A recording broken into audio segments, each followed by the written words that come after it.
어제 아침으로 봐서는 비가 올 것 같지가 않았는데 날씨가 이렇게 갑자기 바뀌어져 가는 것은 우리의 어떤 것으로는 알 수가 없는 거죠.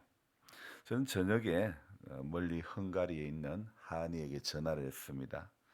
대략 한 일주일에 2번 정도는 전화를 하는데 이것 또한 부모의 사랑이 아니라 자녀의 입장에서는 어 또 꼰대 같은 역할을 하는 것은 아닌가. 자녀가 생각이 나서 전화하는 것은 또 그 공부에 방해가 될까 봐 눈치가 되고 조심스럽기가 그지없는데, 그러나 그것이 부모의 마음인데, 부모는 순수하게 보고 싶어서 생각이 나서 전화를 하는데, 미안하지만 자녀들은 부모에게 전화를 하는 데에는 순수하게 생각나서 안부 전화를 하는 것보다도 어떤 목적을 가지고 전화할 때가 많은 것이죠. 이것은 어디까지나 제 개인적인 경험입니다. 그래서 저는 우리 그 기성세대는 "나 때는 말이야." 이런 이야기들을 종종 하죠. 저 때는 부모님이 살아계실 때는 하루에 한 번 이상 꼭 전화를 드렸죠. 요즘 아이들에게 저 때를 적용시켜 그리 해 달라고 요구할 수는 없는 것 같습니다. 그러기에는 이미 문화가 달라도 너무 달라져 버린 것이죠. 큰딸과 아들은 경제적인 자립이 되었지만은 둘째 하은이는 아직도 경제적 자립이 되려면 최소 3년 이상은 걸려야 할 것 같습니다. 속칭 3년 정도까지는 등골 브레이크가 될 수밖에 없다는 거죠. 원래 등골 브레이크라는 것은 제가 오래전에 또 말씀을 드렸는데, 부모의 등골을 휘게 할 만큼 비싼 상품을 일컫는 말인데, 한 10여 년 전에 이렇게 한때 학생들 사이에서는 유행했던 것이 패딩이었습니다. 노스 페이스라고 하는 고가의 패딩을 지목하며 비판을 했는데, 그때 거기에서 이제 이거 학생들이 어떤 패딩을 얼마짜리를 입고 있느냐, 노스페이스에 가장 싼 것이 한 20만 원대고 비싼 거는 70만 원대였습니다, 그 당시에. 그래서 20만 원대의 옷을 입은 애들은 가장 계급이 낮은 애들이었고, 70만 원, 50만 원 이상 입은 애들은 등골 브레이크라는 그 별칭과 함께 이제 대장 등급을 받았던 것이죠. 그래서 학생들 사이에서는 노스페이스 패딩의 어떤 등급을 입느냐에 따라 가지고 이렇게 높은 계급, 낮은 계급으로 나누어졌던 것이죠. 그래서 전통적으로 패딩이라든지 가방이라든지 신발, 이런 것은 손꼽히는 등골 브레이크 3종 세트였는데, 이제 이것이 본격적인 디지털 시대로 들어오면서 어떻게 또 바뀌어지느냐. 스마트폰의 사양과 태블릿 PC의 사양에 따라 가지고 그것 또한 등골 브레이크에 함유가 되었다는 것입니다. 그러다가 이것이 고가의 수입 화장품을 쓰면, 얼마짜리 화장품을 쓰느냐에 따라 가지고 이제 계급이 높은 사람이 되고 낮아지는 사람, 옷과 화장품, 스마트폰으로 계급을 나누는 청소년들의 행태가 좀 개탄스럽게 합니다. 그러나 문제는요, 이런 풍토가 쉽게 사라지지는 않는다는 것입니다. 사실 이 등골 브레이크 현상은 소비를 통해서 자신의 정체성을 소비를 통해서 드러내려는 그런 청소년들의 구별짓기 욕망과, 또 부모는 내 아이에게는 좀 다르게 포장을 하고 싶어하는 부모의 욕심이 맞물려 있기 때문에 이게 이런 풍토가 쉽게 사라지지는 않는다는 것입니다. 어느 집도 뭐 여느 집과 마찬가지겠지만은 자녀들은 사실 대개 돈이 필요하면 부모에게 전화를 합니다. 솔로몬과 다윗 사이에도 어쩌면 마찬가지였던 것 아닐까. 아버지 다윗은 등골이 휠 정도로 아들 솔로몬을 위해서 정말 아낌없이 희생적인 사랑을 보여주었죠. 성전을 지으려고 하였지만 하나님께서는 자신에 대해 성전 지음을 허락하지 않으시니, 아버지 다윗은 내 아들 때에 하나님의 성전이 지어지기를 바라는 마음에서 얼마나 많은 것을 준비해서 이렇게 물려주는지 모릅니다. 물론 솔로몬이가 원해서 그렇게 준비한 것은 아니지만 아버지의 신앙 안에 내 자식 때에 이 자식 때는 솔로몬이의 삶에 하나님의 크신 은혜가 내 자식의 평생의 삶에 함께하기를 바라는 그 마음에서 아버지 다윗은 모든 것을 준비했던 것이죠. 여러분 부모의 마음이 이런 것 아니겠습니까? 자식을 위하는 길이라면 그 무엇도 아끼지 않는 그 마음. 저는 사순절 세 번째 주간에 저와 저 자녀와의 관계 속에서 하늘 아버지와의 관계를 돌아보게 하시니 감사합니다. 여러분 하늘 아버지의 사랑을 생각해 볼 때에 저도 하나님 아버지에게는 저도 등골 브레이크가 될 수가 있겠구나 이런 생각이 듭니다. 하나님 나라를 세우려다가 등골 브레이크가 된다면 그래도 덜 부끄러울 것인데 혹이라도 내 나라를 세우기 위해서 하나님 아버지께 등골 브레이크와 같은 삶을 살아가는 것은 아닌지, 하나님은 우리의 목적이 어떻든 간에 속은 뻔하게 다 들여다 보일지라도 떡을 달라는 자에게 뱀을 줄 부모가 있겠느냐 하는 그 말씀이 딱 맞는 것 같습니다. 우리는 어쩜 뱀을 받아도 무방할 것 같은 그런 존재임에도 우리 하나님 아버지는 떡을 주시는 사랑을 베풀어 주시는 하나님 아니십니까? 저는 닭장에서 탈출해서 방황하는 닭들을 그냥 집어넣지 않고 꼭 어떤 응징을 해서 들여보냅니다. 그러나 하나님은 하나님의 품 안에서 벗어난 자녀들을 저처럼 어떤 응징을 해서 그 품으로 들이시지는 않는 것입니다. 바로 이것이 하늘 아버지의 크신 사랑인 줄로 믿습니다. 잠언을 기록하면서 지혜의 중요성을 잠언의 곳곳에서 수없이 피력한 솔로몬, 이제 이 전도서를 시작하는 첫 무리에서 그는 잠언에서 열변을 토한 것과는 다른 모습을 보이고 있습니다. 무엇에 대해서요? 지혜에 대해서 잠언에서 그렇게 열변을 토한 것과는 다른 모습으로 이제 이 전도서에도 지혜를 이야기를 하고 있지만은, 그러나 전도서에서 말하는 솔로몬의 지혜에 대한 결론은 오늘 12절부터 이야기를 하고 있죠. 오늘 이 전도서에서는 솔로몬이가 자기를 소개하기를 나는 전도자라 이렇게 이야기하죠. 그래서 전도자의 말씀이라 전도자가 이르되, 곳곳에서 또 12절에 나 전도자는 이렇게 솔로몬이는 전도서에서는 자기를 전도자라고 이야기합니다. 여러분 전도자라는 말의 용어의 뜻은 무엇이냐면 군중들을 향해서 진리를 전파하는 사람을 전도자라 그렇게 이야기합니다. 그는 왕이 되어서 마음을 다하여 이제 지혜를 써서 연구를 했습니다. 13절이죠. 자, 우리 같이 한번 읽어봅시다. 마음을 다하여 지혜를 써서 하늘 아래에서 행하는 모든 일을 연구하며 살핀적 이는 괴로운 것이니 하나님이 인생들에게 주사 수고하게 하신 것이라. 자, 여기 13절에서 전도자는 세 가지 동사 내지 단어를 연달아 말하고 있는데 무엇입니까? 모든 일을 연구하며 살핀적, 결론은 무엇이라고요? 이거 전부 다 어떤 일이라?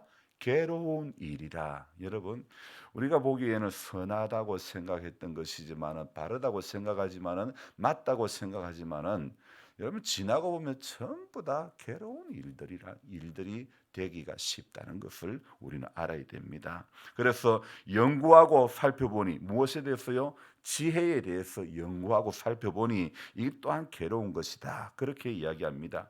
그가 연구하고 살펴보고 그리고 그 결과 괴로운 것이라고 말하는데, 이 부분을 표준 세번역 성경에서는 이렇게 번역을 해놓고 있습니다. 하나님은 왜 사람을 이런 수고로운 일에다가 얽으며 꼼짝도 못하게 하시는 것인가? 이렇게 번역이 되어 있습니다. 자신이 연구하고 살펴본 그 일이, 지혜로 살펴본 그 일이 매우 수고롭고 어려운 그런 일이었다. 이렇게 설명을 하고 있는 것이죠.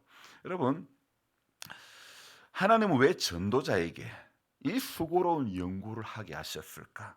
왜 전도자는 전도서를 시작하면서 헛되고 헛되며 헛되고 헛되니 모든 것이 헛되다 이렇게밖에 말할 수 없는 것일까? 이것은 마치 가나안 땅을 정탐하고 돌아온 10명의 정탐꾼의 보고가 어땠습니까? 그와 같은 맥락 같습니다. 그 땅은 우리가 도저히 뭐 할 수 이길 수 없는 땅이라고. 정말 장대해서 우리는 뭐 그에 비하면 메뚜기와 같은 그런 맥락과 같은 그런 보고 같습니다. 왜 두 명의 정탐꾼처럼 긍정적인 질문과 답변을 향해서 나아가지 못하는 것일까? 잠언에서 그렇게 지혜를 강조하며 지혜가 제일이라고 어필했던 솔로몬이지 않습니까? 어쩌다가 이런 결론에 도달했는가? 속된 말로 이렇게 결론을 내리는 말씀을 먼저 드리고 싶습니다. 인간이 자기의 짱구를 아무리 굴려봐도 인간은 그 짱구 굴리는 것이 바로 인간의 한계가 된다는 것입니다. 그래서 전도자 솔로몬이의 결론은 지혜를 말하는 잠언과는 달리 전도서에서는 이 전도서 1장에서 또 전도서 전체를 통해서 읽어보면 이게 한계구나. 이게 한계구나. 그리고 이 한계라는 것이 있구나. 이런 결론에 도달하게 된 것이죠. 그리고 인생의 한계에는 하나님께서 정해 놓으셨기 때문에 어떤 대단한 인생도 아무도 그 한계를 하나님이 정해 놓으신 한계를 뛰어넘을 수는 없다는 것입니다. 그래서 그는 자신이 연구한 지혜를 통하여 하나님을 발견하는 것이 아니라 지혜 넘어 계신 하나님을 발견하는 것입니다. 인간의 지혜를 넘어 계시는 하나님, 그 하나님이 발견되어지고 나니 그러니 그는 헛되고 헛되니 헛되고 헛되며 모든 것이 헛되다 이런 결론에 이르게 된 것이죠. 한두 가지를 보고 이런 결론을 내린 게 아닙니다. 14절에 뭐라고요? 한두 가지 본 게 아니고 어떻게 보았다고요? 해 아래서 행하는 모든 일을 보았노라. 자, 해 아래서 행하는 일을 모든 일을 경험하고 나니 어떻습니까? 그 뒤에 보라 모두가 헛되어 바람을 잡으려는 것이로다. 이거요. 14절도 무엇입니까? 누가 바람 잡을 수 있습니까? 바람을 잡을 수 없다는 것은 인생의 한계를 이야기하는 것입니다. 그러니까 전부 지금 한계를 이야기하고 있는 것이죠. 15절도 한계를 이야기하는 그런 구절입니다. 읽어봅시다. 구부러진 것도 곱게 할 수 없고 모자란 것도 셀 수 없도다. 이거 제가 철의 종류, 철판의 종류 이런 어떤 철의 성질을 이렇게 경험해 보니까 한번 구부러진 것은요 절대 똑바로 펼 수는 없는 거예요. 다시 그 철을 용광로에 넣어가지고 다시 평평한 철로 생산하지 않는 다음에는 절대 똑바로 이렇게 원래대로 펼 수는 없는 거예요. 이거 전부 한계를 이야기합니다. 제가 왜 서두에 한이 이야기를 했냐면요. 한이에게 밥은 먹었냐 물었습니다. 우리 시간으로는 저녁 8시가 안 되었으니 그곳은 낮 12시가 약간 안 된 시간이었습니다. 마치 우리 예수님이 부활하셔서 이제 다 도망갔던 제자들을 만나셨을 때 하신 말씀이 무엇입니까? 얘들아, 조반은 먹었냐? 주님이 그렇게 하신 것처럼 저도 하은이에게 하나 밥은 먹었냐라고 물었던 것이죠. 이 질문하는 것도 생각해 보니까 예수님께서 하신 그 질문도요. 누가 질문하느냐에 따라 가지고 달라지는 것입니다. 안부도 자녀된 이가 안부를 묻는 것과 부모된 이가 안부를 묻는 것이 다른 것이죠. 하은이는 지금 밥맛도 없고 체력이 너무 저하되어 있는 상태랍니다. 체력이 올라오지 않는다는 것입니다. 제가 보니 속으로 뭔가 하고 싶은 말이 있는데 억지로 참고 있다는 그런 생각이 여실히 보입니다. 나 지금 너무 힘들어요. 아마도 이 말이 목구멍까지 올라왔을 것 같은 그런 생각을 해보았습니다. 그래서 전화로 기도를 해주었습니다. 계속된 공부 앞에 한이는 지금 자신의 한계가 체력의 한계가 드러나니 힘든 것입니다. 그래서 지나가는 말로 하나 아빠가 그래서 너가 콜롬비아 단기 선교 갔을 때 빨리 돌아오라고 한 것이란다. 미래의 큰 뜻을 위해서 지금의 작은 것을 내려놓을 줄도 알아야 하는 것이다. 그때 빨리 왔더라면, 아님 그때 지금의 공부를 위해서 차라리 가지 않았더라면 하는 부모의 아쉬움이 있는 것입니다. 여러분, 인생은요, 누구라도 한계가 있음을 알아야 하는 것입니다. 그러니 오늘 자신의 알량한 지혜를 자랑하지 말고 자신에게 넘지 못할 깊은 한계가 있음을 깨닫고 전지전능하신 하늘 아버지의 무한하신 그 능력의 팔에 저와 여러분들이 붙들리기를 간구하는 그것밖에 없다는 것을 알아야 되는 것입니다. 그래서 우리는 오늘 시작하면서 불렀던 주님의 팔에 그 크신 팔에 안기세. 우리는 솔로몬이가 누굽니까? 천하를 호령할 만큼 솔로몬 시대에 은은 이거는 뭐 아무것도 아니다. 금 이상 아니면 아무것도 아니라고 여겨질 정도로 금이 그렇게 많았던, 정말 부귀와 영화를 다 누렸던 솔로몬. 오늘 그는 전도서에서 자신을 전도자라고 이야기하면서 그가 내리는 결론은 인생은 아무리 지혜고 뭐고 떠들어도 한계가 있다는 것입니다. 여러분, 우리 대단한 것 같아도 우리는 하나님 앞에는 알량한 지혜밖에 안 되는 것입니다. 그래서 우리는 하나님 앞에 우리가 자랑할 것은 아무것도 없다는 것.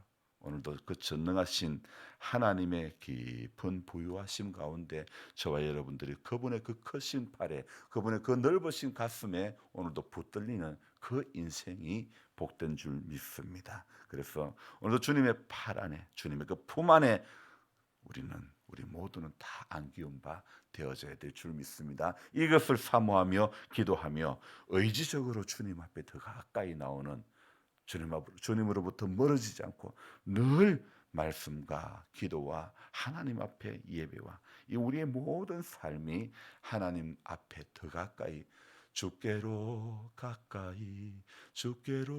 가오니 나의 갈 길 다가도록 나와 동행하소서. 정말 이것이 우리의 고백이 되어지기를 주님의 이름으로 부탁드립니다. 기도하겠습니다. 하나님 아버지, 인간이 지혜롭다고 지혜로운 사람도 있겠지만은, 그러나 정말 천하에 소문이 났던 솔로몬도 지혜에 대해서는 그 어느 누구보다도 정말 이등가라면 서러울 사람이었지만은, 그러나 그는 전도서의 그의 결론은 한계가 있음을 그는 드러내고 있습니다. 주님, 우리도 인생에 한계가 있음을 알기를 원합니다. 우리 조금 있는 건강과 조금 있는 물질과 조금 있는 어떤 것으로 만족해 하지 말고 우리 모두에게는 한계가 있음을 알기를 원합니다. 그래서 하나님, 우리의 힘으로도 안 되고 우리의 능으로도 안 되고 우리의 애씀으로도 모든 것으로도 안 되는 수많은 일들 앞에 하나님, 오늘도 전능하신 그 주님의 팔을 의지하며 그분의 품 안에 안기움 받은 그런 복된 성도들 다 되도록 주님 도와주시옵소서. 우리 성도님들이 너무 연로해지고 노쇠해서 좀처럼 기운을 내지 못하는 분들도 많이 있습니다. 하나님, 육의 약함에 그 약함으로 인해서 기운을 못 내고 있는 것도 안타까운 일이지만은, 저는 목사로서 우리 성도님들이 영적으로 기운을 내지 못할 때에 더더욱 안타깝지 않을 수가 없습니다. 주님, 모두가 영적으로 힘을 낼 수 있도록 도와주시고 주님의 그 크신 팔에 안기운 바 되어서 하나님, 하루하루 우리의 약함과 우리의 한계를 인정하고 하나님의 크신 도움을 받아야 내가 살 수 있겠구나, 날마다 그 전능하신 하나님의 성소에서 부르짖어 기도하며 위로부터 주시는 하나님의 크신 은혜에 하루하루 붙들리는 그것밖에 없음을 알게 해주시고, 너는 내게 부르짖으라 내가 내게 응답하겠고 내가 알지 못하는 크고 비밀한 것을 내게 보여주시겠다고 하신 그 하나님의 비밀을, 그 하늘의 비밀을 오늘도 내일도 날마다 깨달아갈 수 있는 복된 성도의 삶이 되도록 축복하여 주시옵소서. 며칠간 따뜻하다가 또 추워져 버렸습니다. 주님, 감기에 걸리지 않고 또 혈압으로 여러 가지 지병으로 어려움 당하지 않도록 우리 성도님들 한 분 한 분을 지켜 주시옵소서. 우리 장홍련 성도님 너무나 연약한 가운데 있습니다. 주님, 새 힘을 더해 주시고 은혜를 내려 주시옵소서. 우리 조목사님 오늘 멀리 다녀올 때에 주님 안전하게 운전하시고 잘 다녀올 수 있도록 주님 그 발걸음을 지켜 주시옵소서. 오늘 새벽에 또 기도할 때에 하나님 주님 앞에 무엇을 구해야 될지 알게 해주시고 깨어 기도하며 하나님 앞에 한결같은 모습으로 우리 모두는 서게 해 주시옵소서. 존귀하신 예수님의 이름으로 감사하며 기도드리옵나이다. 아멘. 간절한 마음으로 주여 부르고 기도합니다. 주여, 주여, 주여.